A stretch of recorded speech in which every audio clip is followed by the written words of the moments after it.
Homi Hum Brahman, Homi Hum Brahman, Homi Hum Brahman, Om Naim Sarasvati Namah, Om Naim Sarasvati Namah, Om Naim Sarasvati Namah. Soy mi cuerpo, un poema de Jaime Sabines. Soy mi cuerpo, y mi cuerpo está triste, está cansado. Me dispongo a dormir una semana, un mes. No me hablen. Que cuando abra los ojos hayan crecido los niños y todas las cosas sonrían. Quiero dejar de pisar con los pies desnudos el frío. Échenme encima todo lo que tenga calor, las sábanas, las mantas, algunos papeles y recuerdos, y cierren todas las puertas para que no se vaya mi soledad. Quiero dormir un mes, un año, dormirme. Y si hablo dormido, no me hagan caso. Si digo algún nombre, si me quejo, quiero que hagan de cuenta que estoy enterrado y que ustedes no pueden hacer nada hasta el día de la resurrección. Ahora quiero dormir un año. Nada más dormir. Este poema escrito en un lenguaje aparentemente sencillo y aparentemente entendible para todo entendimiento, valga la expresión que puedes decir deprisa. Bueno, si es un hombre que está cansado, ya no aguanta más y quiere huir, fugarse.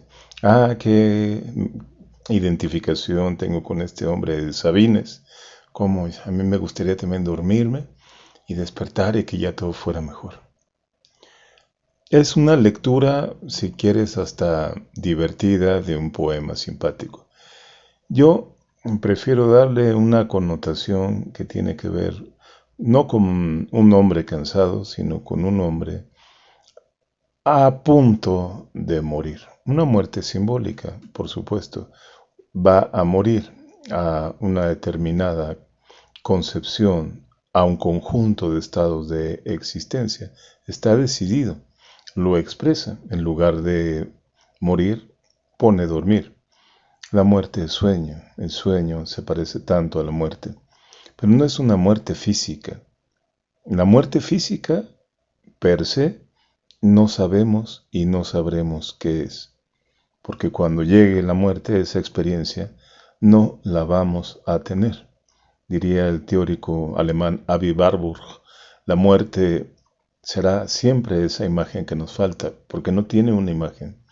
Tiene millones y a la vez no tiene ninguna. Como experiencia que podríamos llamar verídica, quien muere no se da cuenta de que muere. Pero en vida hay numerosas muertes y se sienten así. Ya no se soporta más. El cansancio o un estado de, literalmente, la palabra me viene a la boca como una flor. Hay un agotamiento. Lo puedo decidir, pero usualmente es el cuerpo el que se entrega primero. Se entrega, surrender en inglés. Se dispone, se rinde, pero no como una rendición de fracaso. No es ese el término. Quizá no sea en español la traducción mejor de surrender, pero es entregarse. Entregarse ya. Cedo, de ceder, anda. Ahí, ceder y me entrego. ¿Por qué tengo que morirme a esto que soy? Ya no se aguanta más. Ya no se aguanta más. Estoy con lo más preciado que tengo, mi soledad, es decir, mi yo soy siendo. Es un poema de muerte y resurrección. El hombre está en un tránsito, va hacia el territorio del limbo, el territorio de la zona en blanco, una transición que forma parte, aludida por el poema, pero forma parte de los rituales llamados rituales iniciáticos, rituales de iniciación que van dirigidos a un renacimiento. El protagonista del ritual, ya sea un chamán o ya sea el arquetipo del héroe, muere a un determinado estado de existencia. Ingresa a esa zona en blanco, que no es una zona libre de tensiones. Por lo regular es una zona de caos donde va a ser destazado para renacer, reincorporado por poderes superiores a él. En la mitología pueden ser espíritus benéficos, dioses, lo restituyen. Ha sido despedazado y entonces en esa zona en blanco lo reintegran, lo arman otra vez, pero le ponen poderes, poderes mágicos en forma de cristales, en forma de palabras mágicas que se escriben en papeles o papiros y se insertan en el cuerpo en forma de soplidos o vientos, de nuevos órganos. Entonces el individuo renace, trae conocimiento, un conocimiento elevado, un conocimiento sagrado que va a compartir para su colectividad, con su colectividad. Es un acto epistemológico el ritual de renacimiento. El individuo que muere va a traer en su reconstitución, en su renacimiento, que implica una reconstitución mágica, un conocimiento importante no solo para él o para ella, sino para toda su comunidad. Con profusión, con la profusión y erudición que lo distingue, Mircea Eliade, este genio rumano, investigador de las religiones, escribe todo un libro acerca de la iniciación y su significado trascendente en la cultura. El libro de Nacimiento y Renacimiento, y lo comparto como parte principal de esta lección. Yo sé que no todo se puede leer a un tiempo, pero este libro te lo puedes devorar en un solo día por cómo está escrito, por lo que tiene de contenido y por las visiones que Eliade, de una forma bastante inteligente y seductora, coloca no solamente en el acto mismo de la resurrección o del renacer, sino de esta posibilidad de la cultura de estar en proceso de renovación. Y esto tiene también un marco político. Por supuesto que tiene un marco político, no solamente es un contexto mítico, no solo es un contexto ritual o poético, mágico, espiritual, tiene un contexto político, porque el postulado de la resurrección es un postulado vitalista que desdice al destino fatalista. Mira, me salió un verso sin esfuerzo. El tiempo lineal propone que si no lo haces ahora, cagaste, ya está. Tendrás cuando mucho otra o dos o tres oportunidades, pero el tiempo se te va y te corretea y te come, te devora como Saturno a sus hijos. En el tiempo cíclico no es una cuestión de éxito o fracaso determinada por el aprovechamiento de oportunidades, para nada.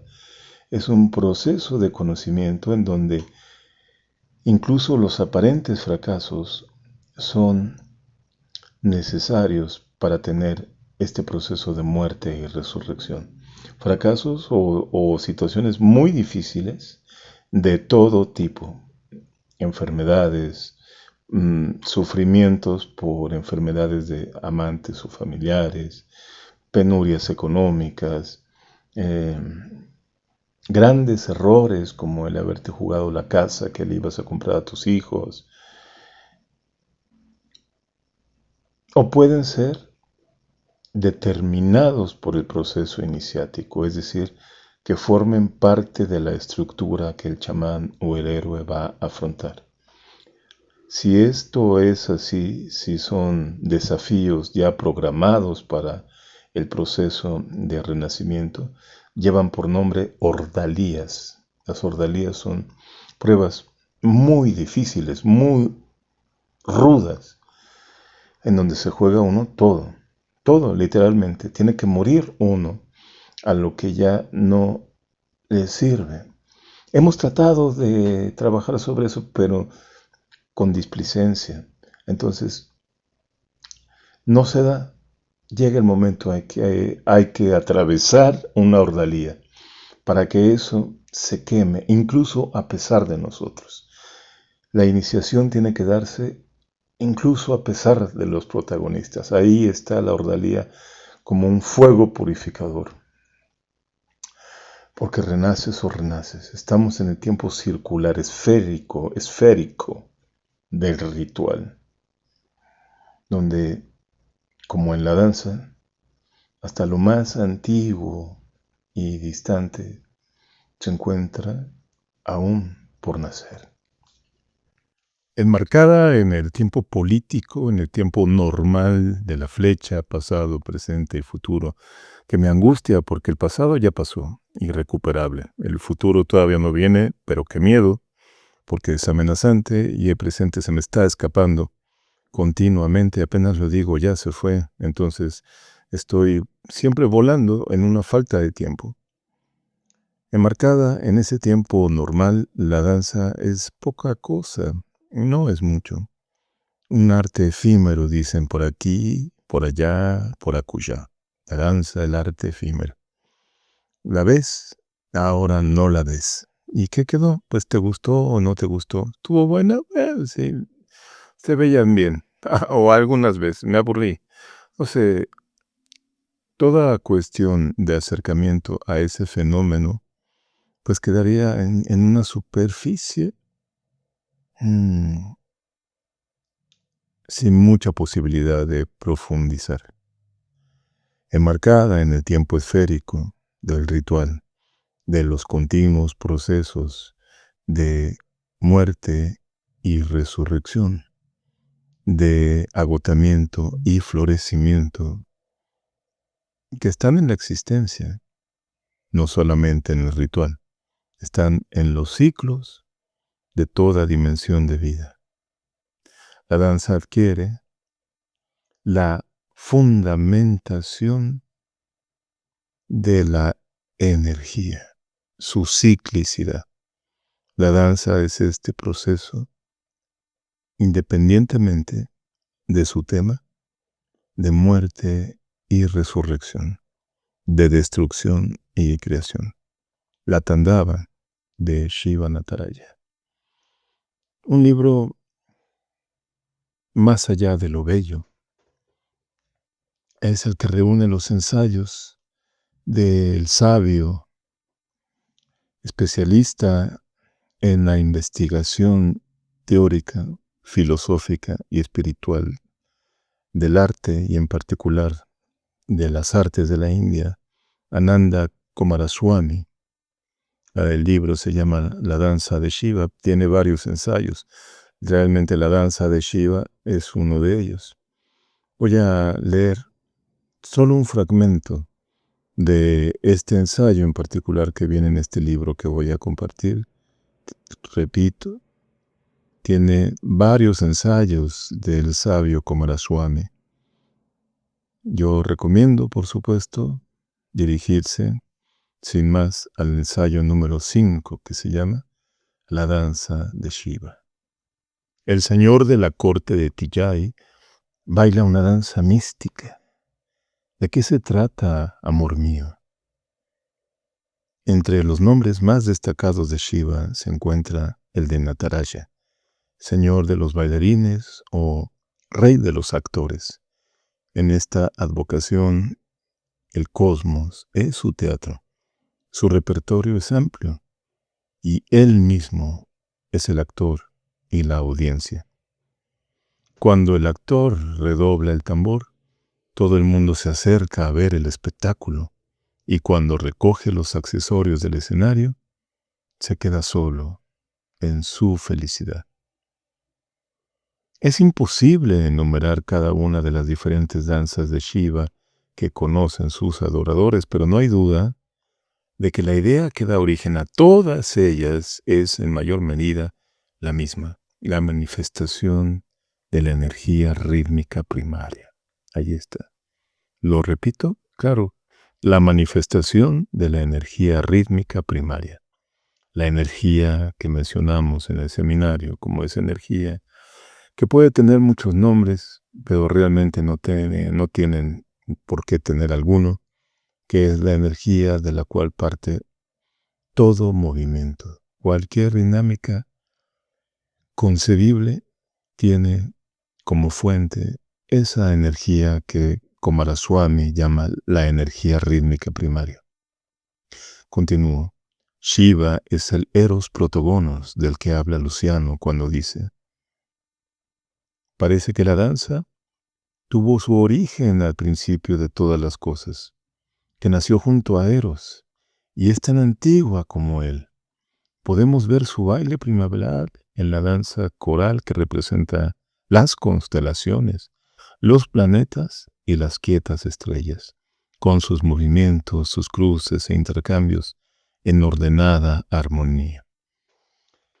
A este punto comprenderemos que se trata de lo que llamamos la dinámica peristáltica, presente, como indica la cita que toma el maestro Coomaraswamy de los textos indios antiguos, en las constelaciones, pero también en los ritmos del acto erótico, en los intestinos, en el proceso de la digestión, en la circunvalación de las aves en el cielo, en las ruedas de polvo, en las mareas, en las serpientes. La peristalsis, este movimiento de tendencia espiralada que va haciendo recorridos ondulantes en varias dimensiones y porta en sí misma la peristalsis todos los movimientos que se dan al unísono. Avance, retroceso, expansión, contracción, profundización, proyección, recepción, expresión, fantasmata, es decir, la imaginación contemplativa, etc. El foco de atención de Coomaraswamy aparece en la filosofía de finales del siglo XIX de un modo notable en el pensamiento de Friedrich Nietzsche, quien da cuenta de algo muy importante en el foco de estos procesos iniciáticos. No se trata de llevar la vida, diría Nietzsche, a una postergación salvífica que domestica al alma que tiene que esperar un hipotético momento de salvación en otra vida, no en esta, que la redima, que redima a esa alma. Es decir, hay una promesa, pero no se cumple en esta vida. Eso, dice Nietzsche, eso impuesto por religiones y, por supuesto, señala al catolicismo como principal religión. Él le llama de embuste, de sujeción, porque de acuerdo con Nietzsche ata a el individuo, a la persona, a una carga que es la carga de la demora, una espera que de ningún modo va a fructificar en la vida y la lleva a un terreno totalmente improbable. ¿De qué sirve que haya resurrección si no hay vida? Diría Nietzsche. No hay vida en la vida, entonces es una vida de muerte y de carga. Es una vida de animal de carga, el camello de las transformaciones de Zaratustra.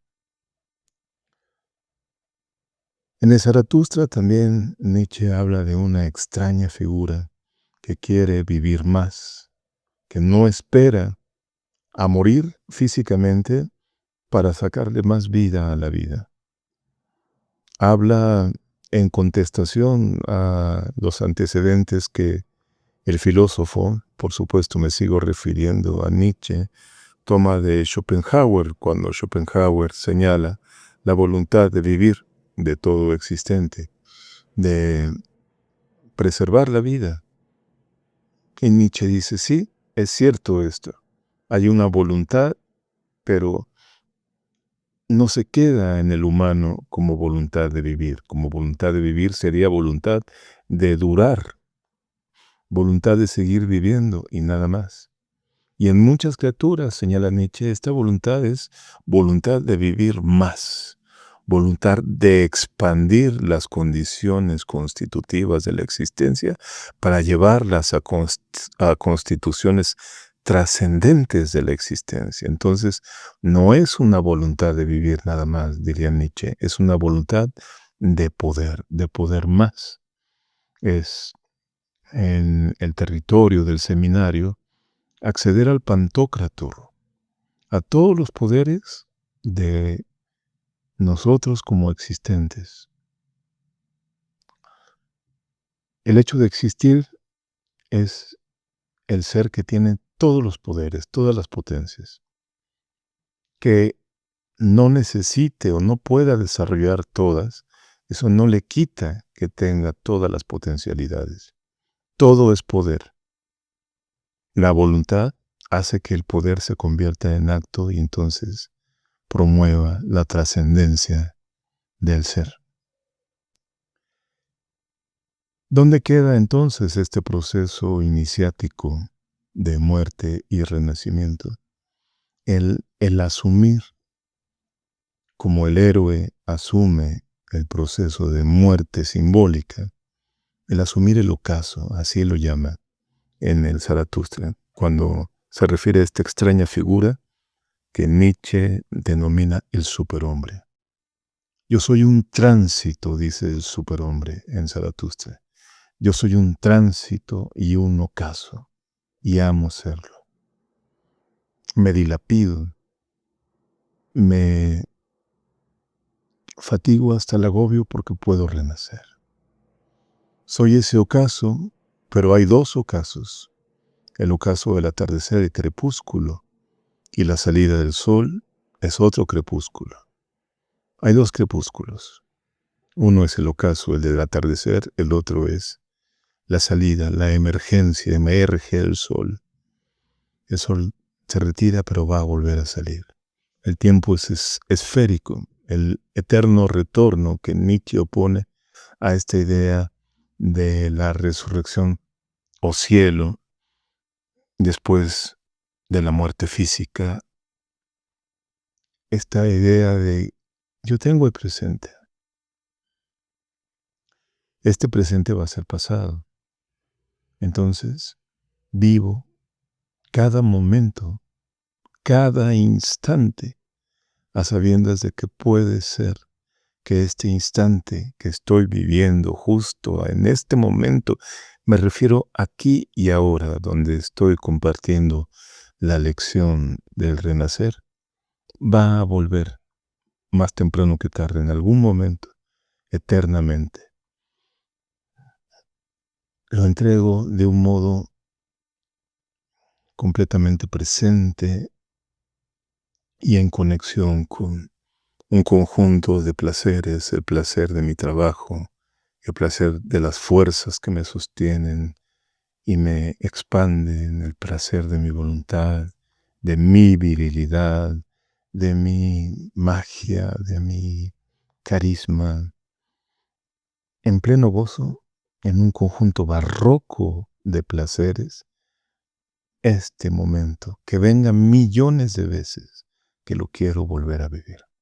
El eterno retorno es una ética del eros cognoscente, diría, como recordarás, el maestro de José Semí en las novelas, en las dos, Paradiso y Piano Licario. El eros cognoscente da sentido, da guía, y no es una guía a posteriori de la vida, es una guía ritual de los procesos de iniciación en la vida, que la danza de Shiva señala en concordancia con la voluntad de poder de Nietzsche. Esto lo desarrolla en un ensayo brillante que también te puedes leer ya no digas en el día, te lo puedes leer en 1 hora porque tiene muy pocas páginas, que es acerca de la danza de Shiva y Nietzsche. También, con mucho gusto, lo voy a compartir. Está en inglés, pero en segundos lo copias y lo pegas en un traductor.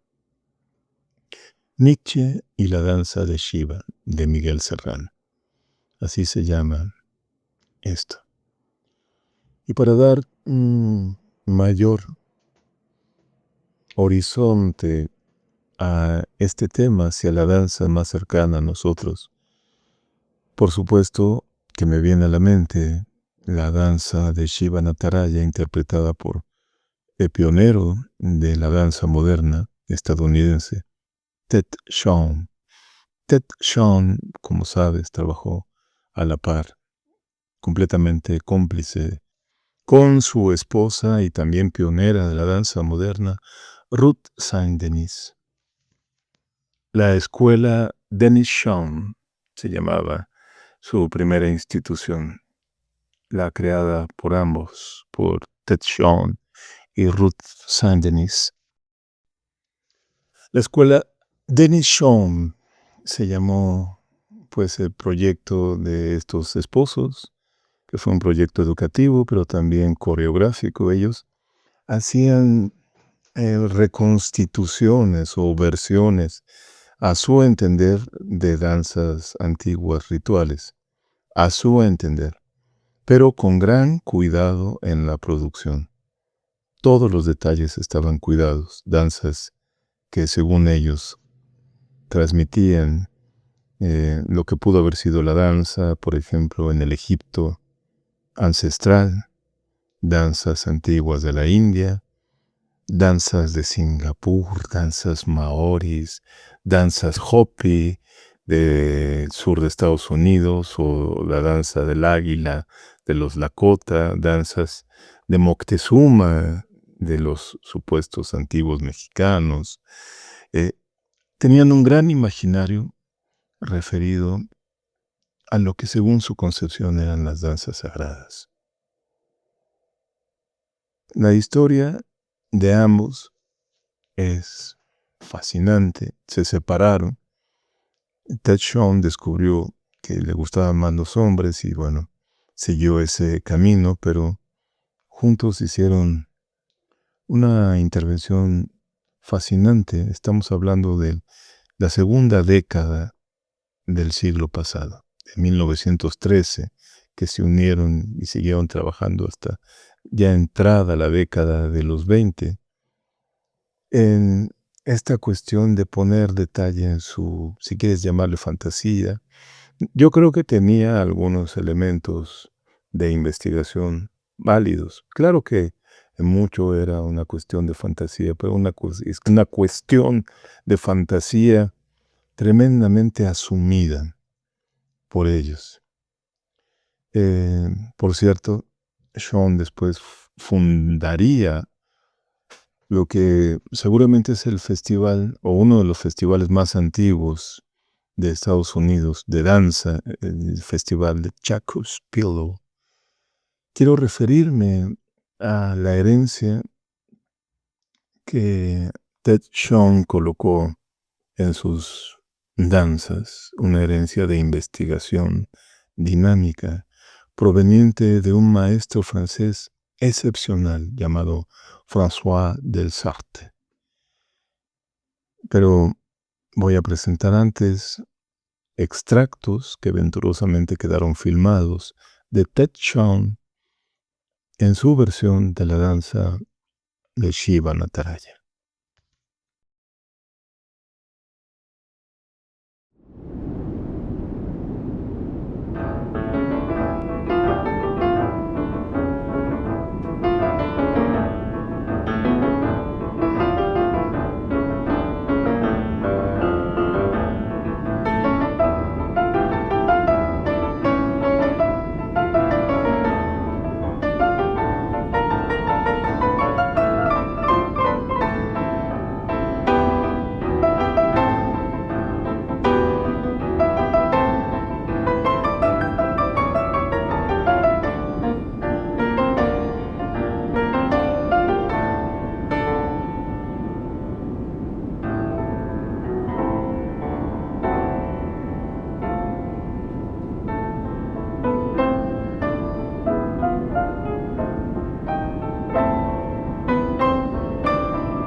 Bueno, pues resulta que Ted Shawn escribió un libro que se llama Every Little Movement, cada pequeño movimiento, acerca de las enseñanzas de su maestro, François Delsarte. No solo maestro de Ted Shawn, maestro de muchos actores, bailarines y cantantes. La historia del maestro François Delsarte es, por cierto, la historia de un renacido. ¿A qué me refiero denominando a François Delsarte? Quien nació en 1811 y murió en 1871 en Francia, conocido como padre, así lo llaman, de la expresión corporal, de la semiótica corporal, de muchas investigaciones en el terreno de la revinculación en Occidente de mente y cuerpo. ¿Por qué lo llamo un renacido? Pues porque lo es, o lo fue, porque lo fue.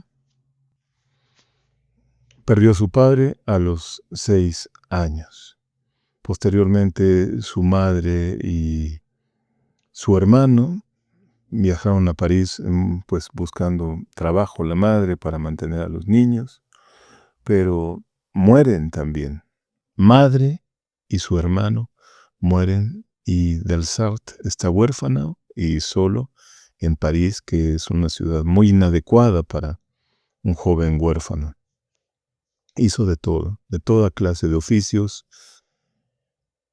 legales e ilegales, de todo. Carpintero, panadero, aprendiz de pintor de porcelanas. Y un día un sacerdote llamado Padre Bambini notó en Delsarte una vocación musical notable.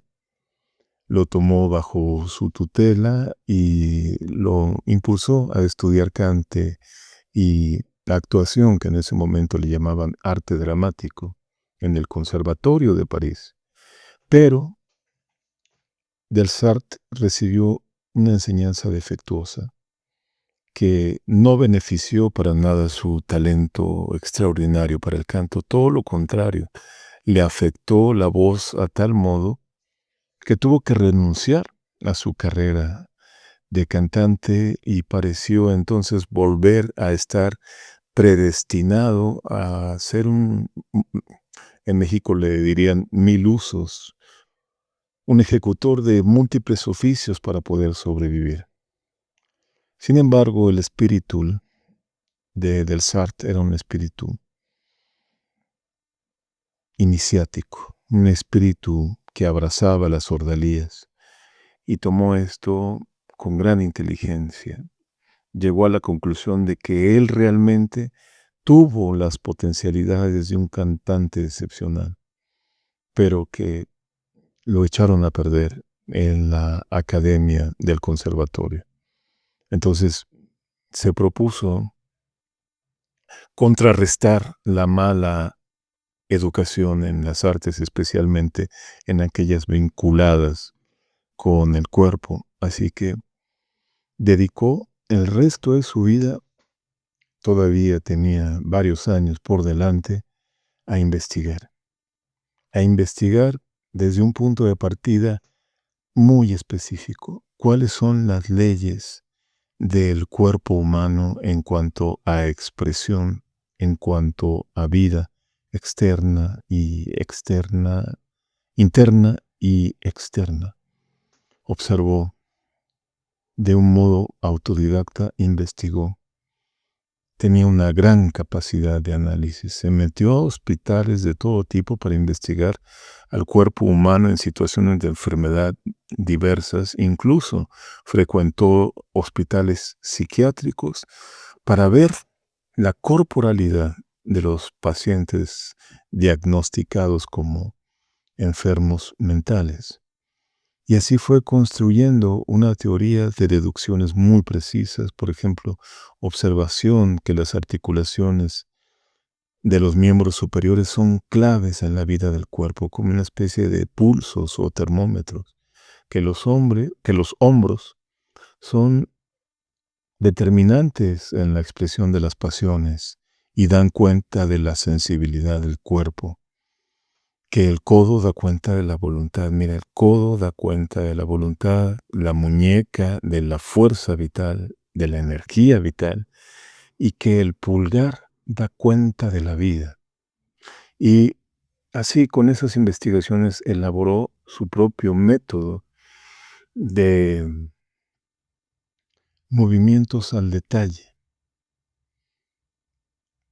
relacionándolo con una vocación interdisciplinaria magnífica, relacionándolo con artes plásticas, con música, con el arte del canto que recuperó. Y bueno, evidentemente estamos hablando de un hombre no solamente renacido, sino un hombre que puso en juego lo que Nietzsche hubiera aplaudido de pie, la voluntad de poder. No dejarse avasallar por los desastres que le puso, podríamos decir, el destino, su condición de vida, la muerte de su familia, su afectación por una mala educación, el parecer condenado a ser un obrero de varios oficios. No, se volvió un maestro excepcional.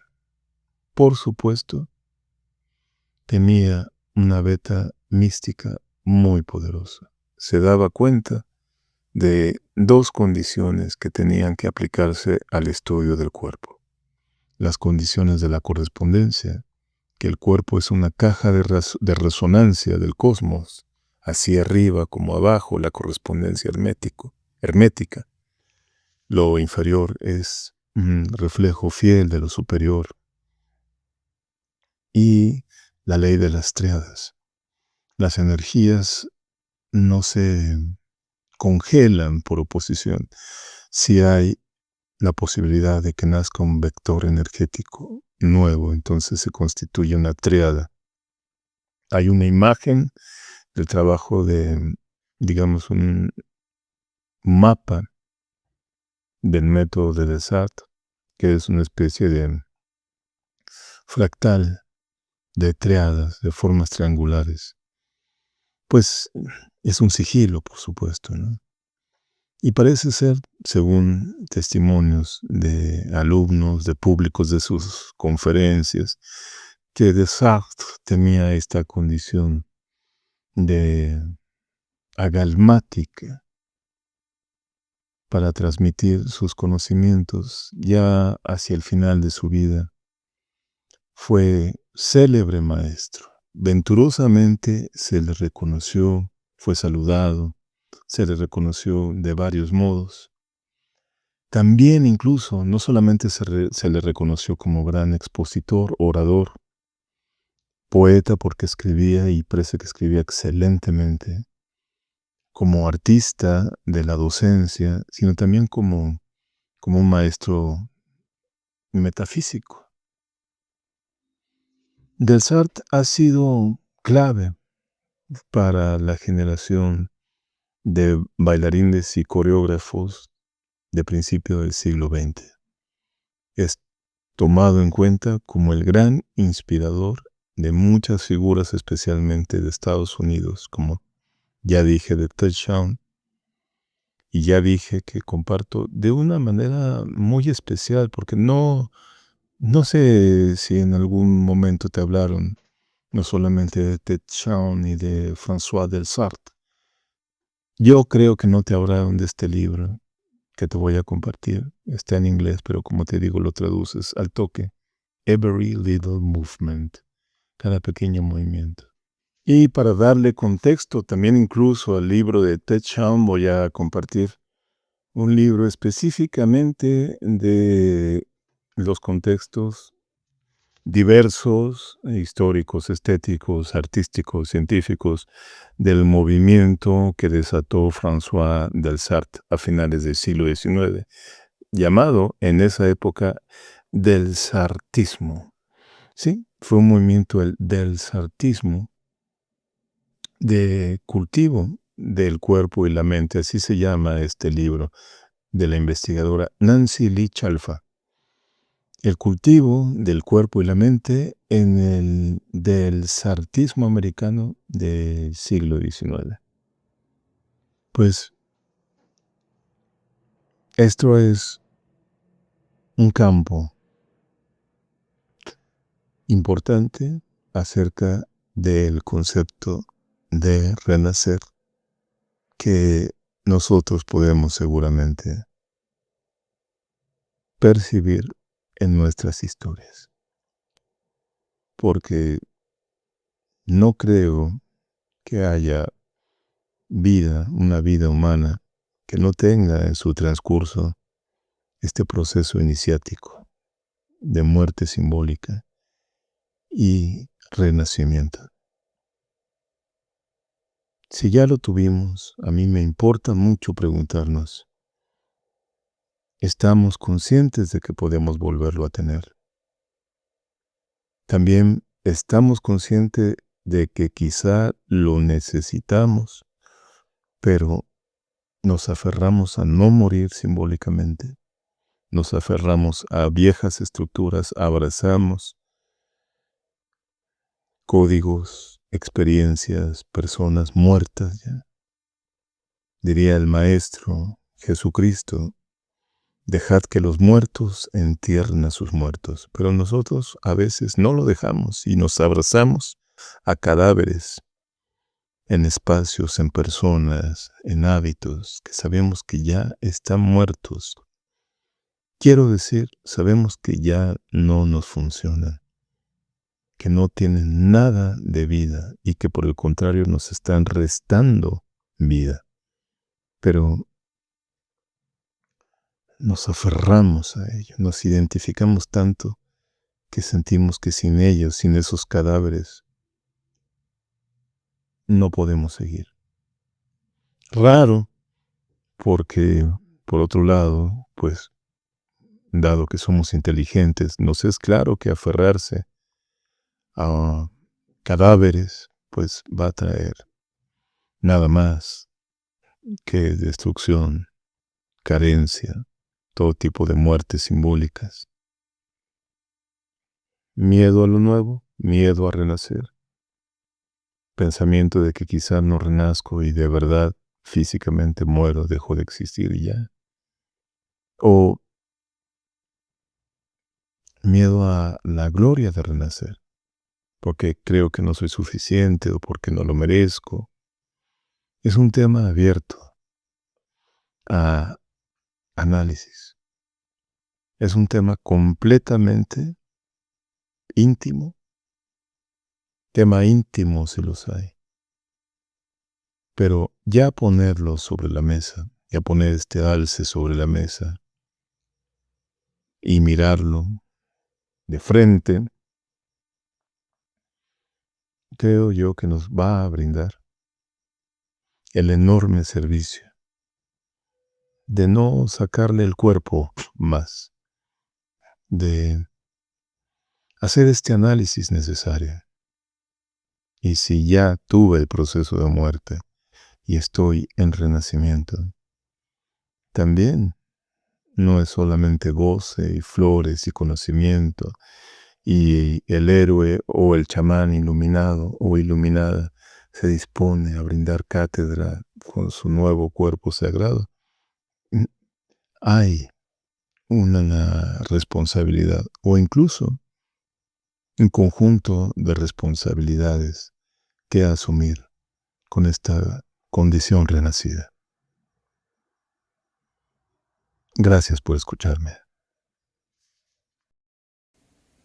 Homi Hum Brahman, Homi Hum Brahman, Homi Hum Brahman, Om Naim Sarasvati Namah, Om Naim Sarasvati Namah, Om Naim Sarasvati Namah.